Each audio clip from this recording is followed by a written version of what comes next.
So, today I have decided to start my podcast a little differently. Instead of typical, hey y'all, welcome to the Chelz Council Podcast. In today's episode, hey, but just sound like them pre-program me like some AI thing. But hey, let me stop. Let me just stop because today's topic is a very serious one. Right? And let me just get straight into it because yes, I feel like giving y'all the hey y'all. Hey y'all, welcome back to the Chelz Council Podcast. And in today's episode, I'll be speaking to you. I need to stop laughing because this thing is serious. But hey, I'm just having fun, man. I'm just having fun. I hope that things have been good with y'all. It has been good with me, and I cannot complain. I've been taken away from this medium for a little bit, but hey, I am here. I haven't gone anywhere. The podcast still exists, and it will exist for a very long time. It will outlive me. Okay? Because this thing is something that is going to be continuing. And in today's episode, I am going to be speaking about something that it stems from a few things. And fair warning from early. I think I should and I will write this in the caption. But there are some triggers in this episode, and if you're triggered by words such as rape and sexual grooming and stuff like that, I am sorry, but this is not the episode for you.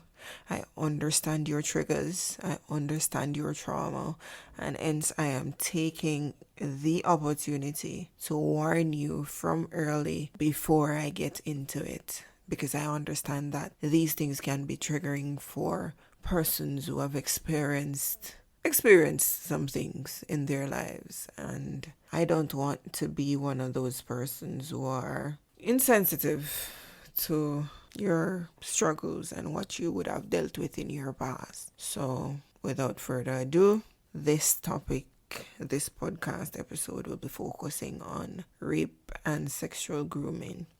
Now, where did all of this come from? That's always the question.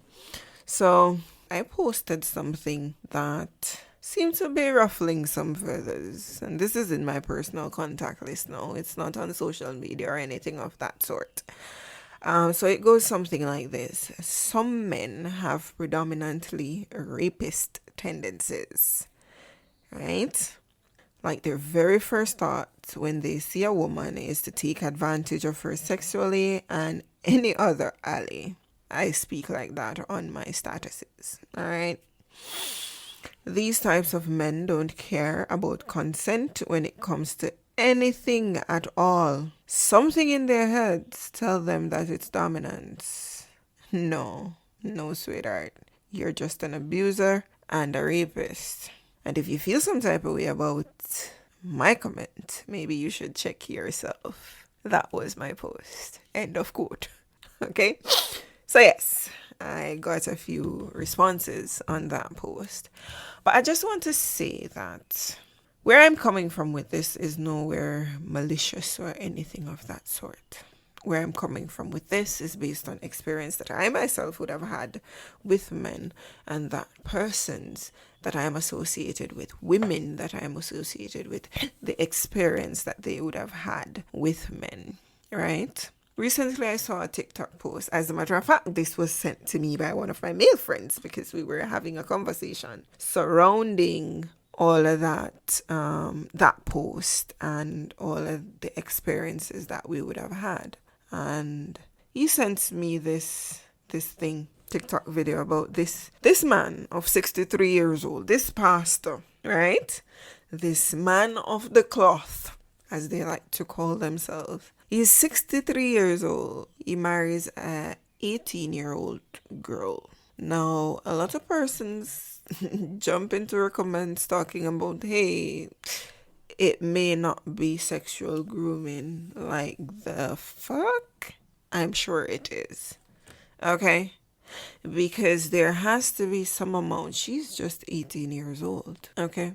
Now, I don't know the person speaking on it, don't know how long this relationship been going on. But I mean, people don't just get up and marry, okay? This man had eyes on that child for some time, okay? Anyways, that's as much as I will say on that, right? Just know that persons don't just get up out of thin air and say, hey, I want to marry a 18-year-old as a 60-year-old person. We don't do that. That's not how our brain works. As the young lady was saying, what does a 18-year-old have in common with a 63-year-old man? Nothing. That's the simple answer. The thing is, sometimes we operate as though we are oblivious to certain things because we don't experience it. And I think that is where a lot of the comments or the surprise or the shock that I got in response to my post is coming from. We behave oblivious to these things because we're not experiencing them firsthand, or because it didn't happen to us directly or someone close to us directly, or because we're not a woman or a man who have experienced these things, sexual grooming, who have experienced rape. We kind of just sweep it under the rug because it's not happening to us, you know? So, anyways, let's get into some things, because we're talking about sexual grooming, and I mean, it doesn't do it any justice if we don't speak, give some clarity or definition to what we speak about. So, here we go. Sexual grooming is a manipulative process where an abuser builds a relationship, trust, and emotional connection with a child or vulnerable individual to manipulate, exploit, and abuse them, right? So basically, I have no control. And that's supposed to conclude my thoughts on the video that I mentioned earlier. Yes, some amount of sexual grooming is involved. You know, one of the funny things, the organizations or the places that keep silent the most about sexual grooming? Yes, the church. If you guess it, you guess right. The church is one of the places where, even though you think you're safe, that is where you're most unsafe, actually. And this is just me saying that because I know, okay? I know. I rest. Now, you see, there's a targeted thing or a targeted aspect. And these are just the stages of sexual grooming, targeting the victim. So you identify a vulnerable individual. So the person vulnerable may be vulnerability by age or vulnerability by needs. And you see, scarcity is one of the reasons why some people find themselves in some situation sometimes. So people can use your needs against you to manipulate you, So any form of vulnerability that person sees, they can use it to their advantage. So technically, or most of the times, women are deemed to be the most vulnerable of society. So when a man looking on a woman, automatically he's seeing her as vulnerable, and as such, sometimes proceeds to force himself onto her because she's the vulnerable sex. And many a time that happens. That happens to a lot of women. Yeah? It happens. Myself included. We are seen as the most vulnerable sex, so because of that, a man would feel like say. And it doesn't even have to be sexual too. It could be violence, where a man decides that he must step to you because you're a woman. And I would have had it happen to me where a man thinks, okay, because I'm a woman, I'm not able to defend myself, so him just gonna pull out all of the fucking stops until him run up and him get fucked. People do these things, okay? People do these things. I'm just saying, people do these things, and it's just annoying sometimes. Some men just need to learn to behave themselves. They just need to learn. Anyways, stage 2, or one of the other stages, is gaining the trust and access. Yeah?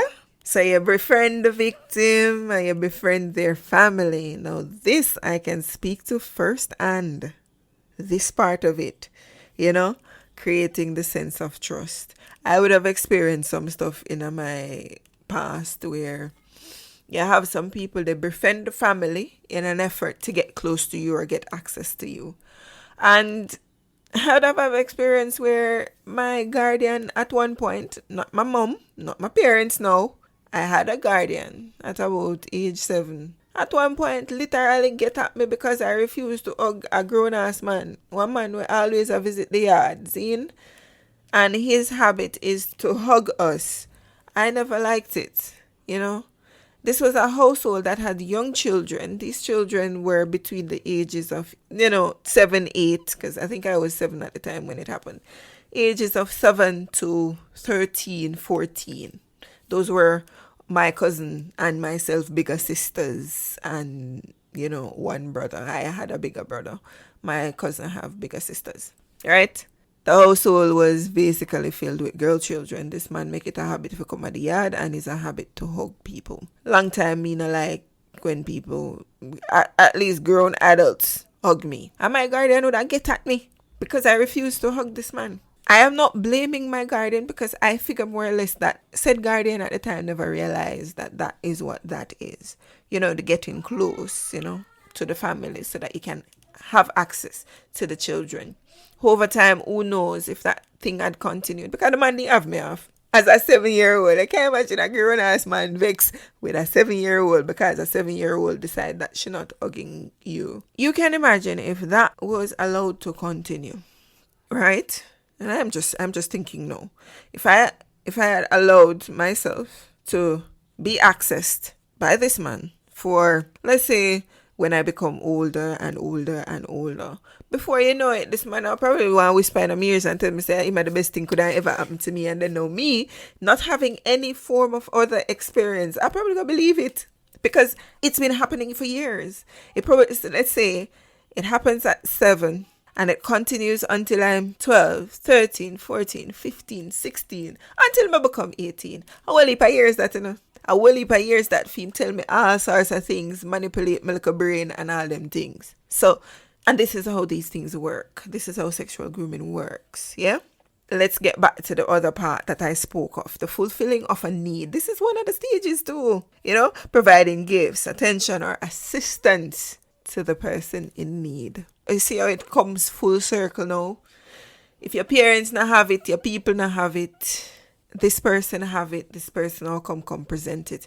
And this is why I don't believe in persons having children when they're not ready and not planning for their parenthood, not planning for the future of that child, because what it does is create strain on the parents, and you struggle for make 2 ends meet, and you need help for send the little girl go to school, or you need help for send the little boy go to school, and before you know it, this person in question is providing the gifts, the attention.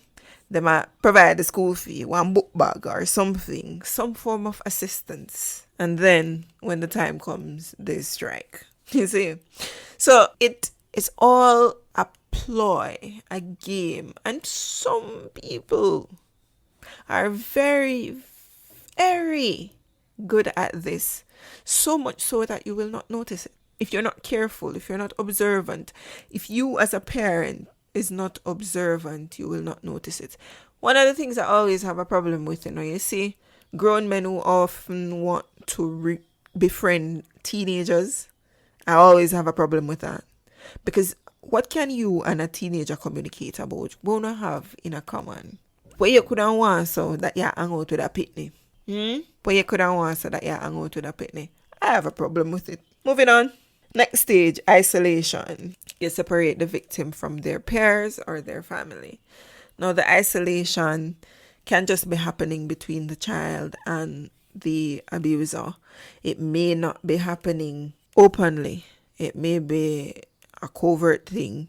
Poor family don't know about it. Poor parents don't know about it. Nobody don't know about it. Poor child just go through the thing and the man just did it. And it doesn't even have to be a child either. Even adults go through it too. You can separate the adults, isolate the adult from, and this is especially in situations where you come from dire straits. Zin, things not too good. You try to make it. You probably try to get a new job. You probably apply for one work and the boss tell you, say, if you're not sleep with them, you can't get the work and them little things there. So you see, it goes hand in hand, it works full circle. Now, the next stage, and this is stage 5 that we're at, sexualizing the relationship. And this is where gradual introduction of sexual content or behavior comes into play. Yeah? The other day I had to get at a dude, right? It's not the other day, it's some time ago. Because I haven't spoken to the individual since, the individual haven't spoken to me since. So, just move into a particular community. Yes? And there's this person, neighbor. Usually, I don't really deal with neighbors, because some of them are fuckery. But, alright, this person seemingly to be a decent person. Seemingly. Right? Situation arise. Talking to the person. Well, I coming home from work one night. Person, I do them thing in a them front yard.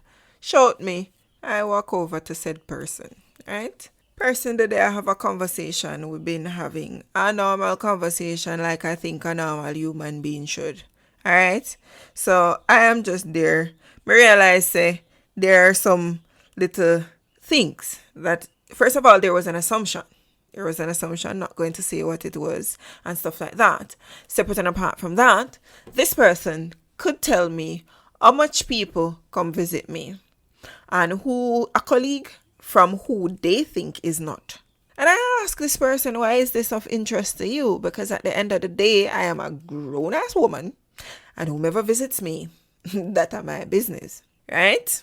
This man proceeded to start have some, the introduction of sexual content, yes. And then him start do some little touchy thing and touch me upon my shoulder. And I'm like, yo, I don't appreciate you just touching me like that. Yeah? Because next thing, that touch they're gonna move from shoulder to somewhere else. I said what I had to say at the time. I spoke my truth at the time. And I'm like, but I appreciate that. I don't like people touching me without consent. We're not friends like that. Me see you, me hail you, we're neighbors. Me see you, me hail you, you will hail me. That's about it. We're not that close. We're not in a space where you should be putting your hands on me. I don't appreciate that. Apparently, homeboy take offense to it. Homeboy not talk to me since. That's fine. Me not lose no sleep. But those are the little things. Because right then and there, I probably would have stopped his advances. Right then and there. Right? So him up in him feelings about it. Because, him poor little ego get, and him not like what I go on. Because, hey, who are you? How dare you? You're a woman. You should not be telling me not to touch you. You're a woman. I'm a man. I should be able to touch you. No, that's fuckery. That's utter fuckeries. We know this.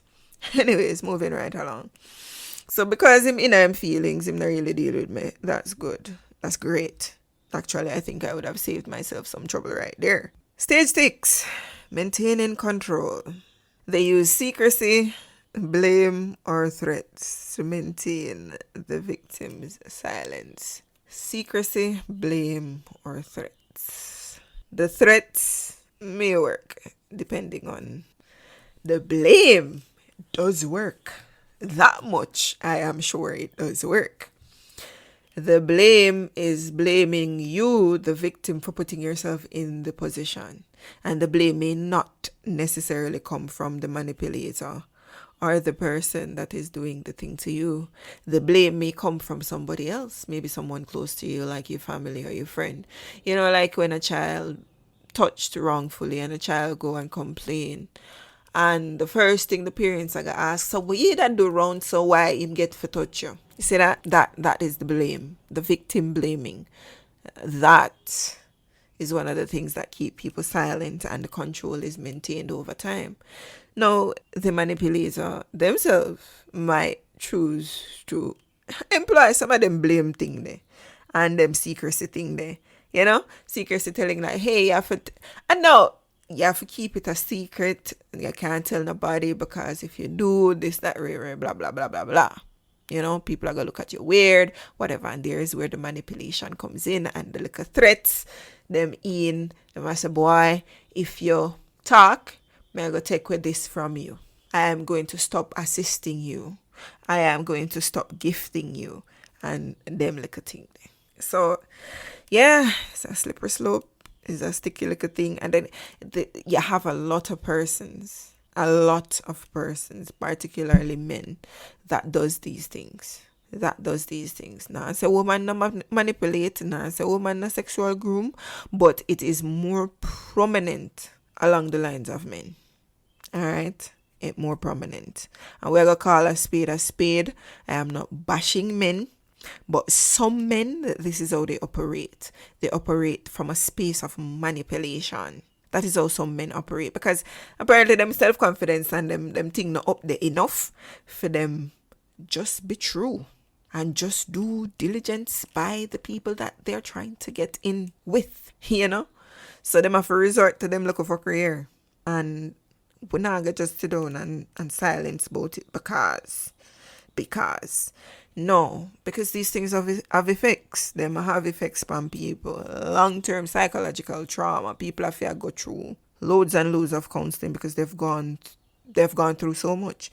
Difficulty trusting other people because they have gone through so much. And you can't blame a person for trying to preserve and protect themselves. So them can't trust people like that. And then there are some feelings. Them feel shame. And other mental health issues may develop from it as well.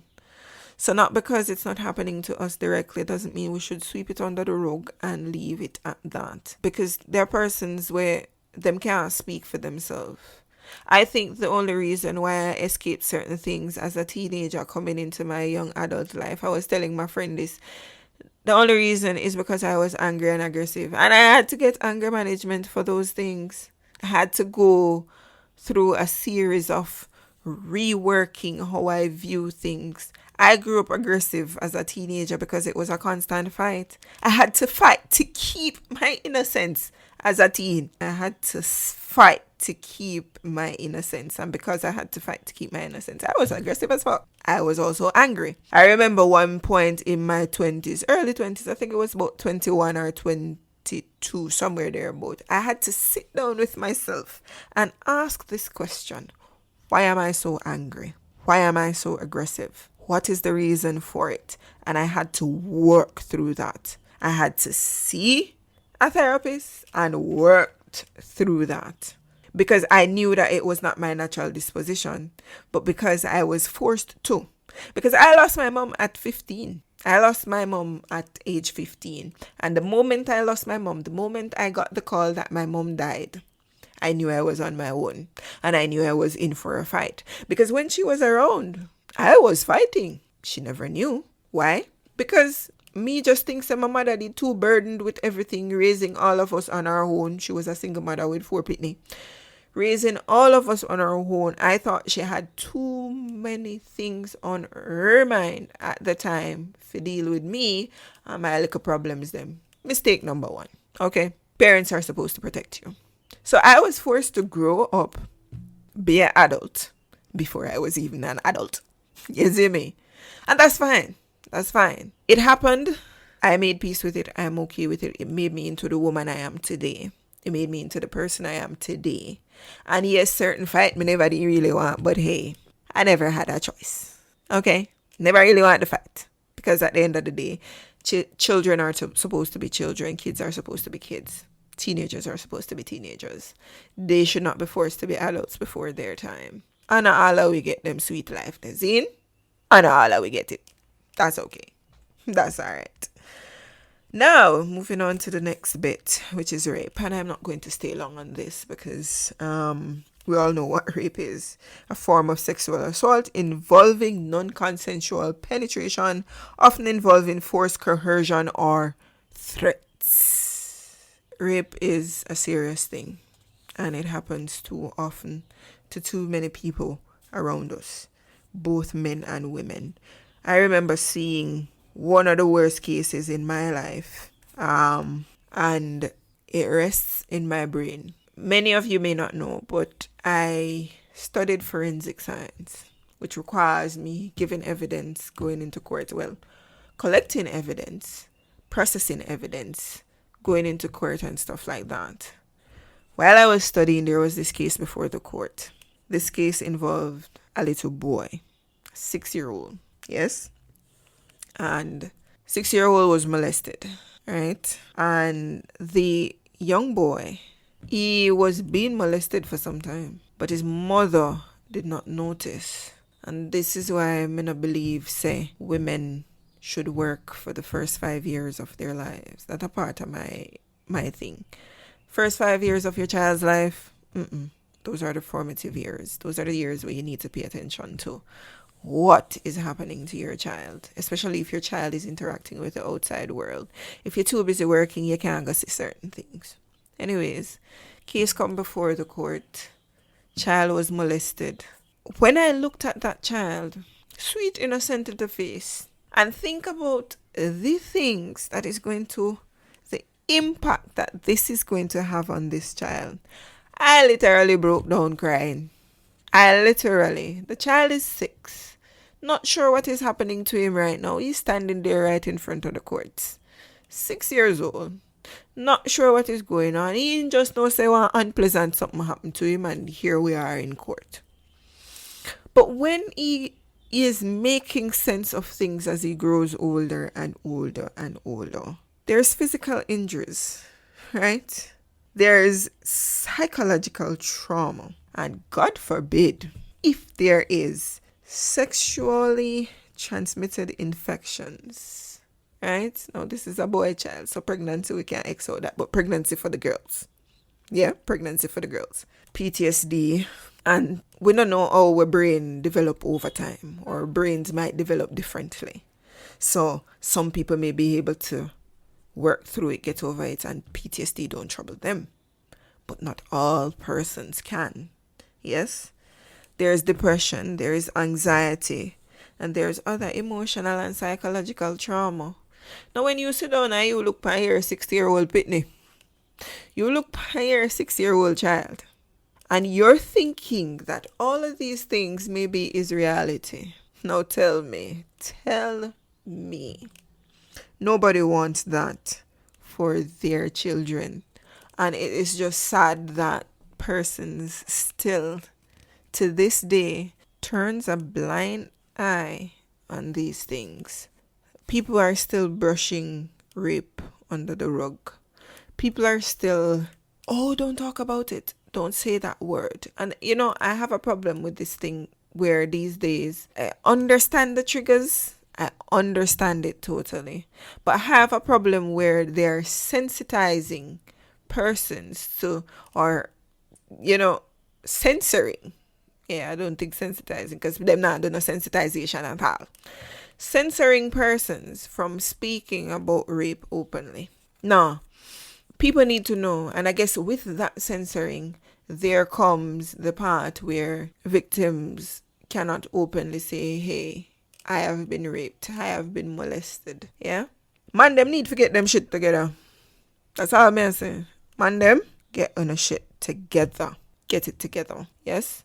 Because if you're going to see somebody, and because the person looks vulnerable, your first thought or your thinking is that you should take advantage, then you have a problem. You have a problem and you need to seek help. You have a problem. And whether it's a vulnerable adult, vulnerable child, vulnerable anything, so long as you weren't given consent and you try to do things with the person don't want, you have a problem and you need to go get help.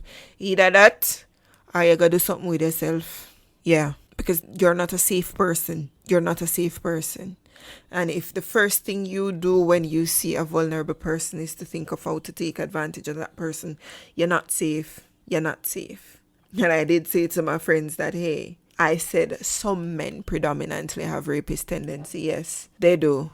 There's a reason why some men, the first thing that they can think of when they see women associating with other men, and even if it's a platonic thing, the first thing that they think of is that them two people, they must involve in something.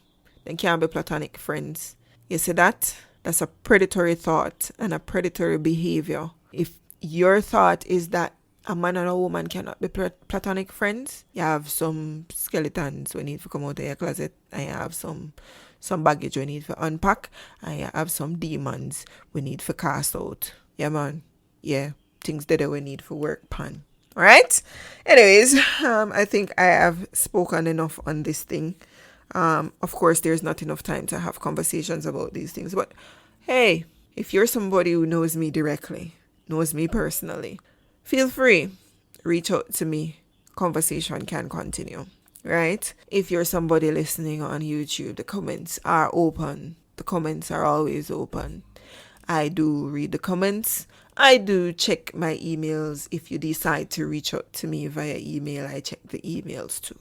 Mind you, the response may not be instantaneous, but I do check them, all right? With that being said, both grooming and rape are underpinned by power dynamics and the abuser's intention to dominate and control the victim. Efforts to combat these crimes should include education, stringent legal frameworks, victim support services, and awareness campaigns for the public. It is crucial for society to support survivors and work towards prevention and justice. With that being said, I close here on the Chelz Council Podcast. Stay tuned for the other upcoming episodes.